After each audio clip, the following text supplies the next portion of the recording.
জ্বলে গেল। আজকাল দেখছি দালালের অভাব নেই। মনে হচ্ছে দুনিয়াটা দালালের দখলে চলে যাবে। সালা সকাল সন্ধ্যা একই কথা নিয়ে হাজির। প্রশ্নের উপর প্রশ্ন, প্রশ্নের উপর প্রশ্ন। খালি লাজাও শরম বানুতিnya। প্রশ্ন শুনে অর্ধেকটা মগজ হয়তো গলে গেল রে।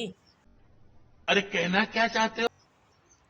কোন রকম করে একটাকে বিদায় দিচ্ছি আর একটা হাজির ওই একই প্রশ্ন নিয়ে। দালালের চক্করে বোধ হয় বেটাদের খাওয়া পড়াও হয় না।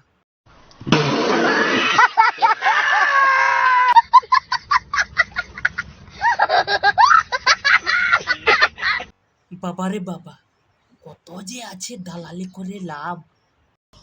अरे देवा, ये गड़बड़ है बाबा। ওদের দেখে ভাত হজম হয় না, এতে ঘুম হয় না। দালালের চক্করে বোধ হয় সুস্থ মানুষও পাগলখানায় ভর্তি হতে হয়।